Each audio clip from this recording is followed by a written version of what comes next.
निम्नमानर रास्ता काम अभियोग होइछे। निर्माणर 2 दिन पर रास्तार उठिगला पिचु।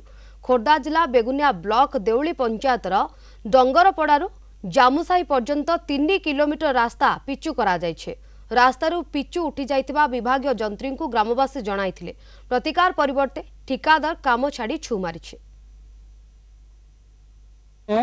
आसिए पिला पठाउची मु जाउची करूची ए कथा कहि के हमको ये रखिले ब्रेक करी आम जिते कंप्लेन कलु कंट्राक्टर को से माने आम कथा शुणिले ना कौन है जो डंगरपड़ा रोड आम जामुसई से रोड पिचु होता से जमा ढीमा पड़ी कि पानी पड़ी से भी ये चलनी रोलर भी चलनी सेमती खाली पिचु पड़ी अध इंच बड़े से पिचु बर्तमान उठीगला सब जब 4 दिन भर 2 दिन भर पिचु उठीगला मस रमिका ये काम हो माने गोड़ मारिदेले पिचु उठी जाउची।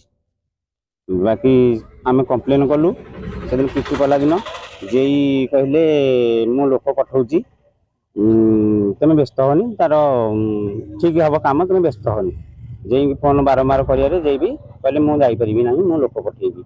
मेंटल बेड करछंती मेंटल बेड भी भल नाही पानी पकई ना डस्ट पकई पानी पकई ना रोलिंग करना सब एमती कर बर्तमान आम ये खरा दिने हाथ में पिचु उठी जाऊँ वर्षा हेले ये कौन रहिबो। निम्नमानर रास्ता काम अभियोग ए रास्ता होउची डंगरपड़ारू जामुसाई पर्यंत दीर्घ 2 किलोमीटर रास्ता मात्र 2 दिन तले निर्माण होइथिबा ए रास्तारू एबे पिचु उठी जाउची। आगकू केमिति ए रास्ता रहिबो से नै अधिकारी को ग्रामवासी जणाइथिले भी ए पर्यंत अधिकारी चुप। देखिबा केते दिन जीवो ए रास्ता। बेगुनियारू दुर्गा प्रसाद दास, कलिंग टीवी।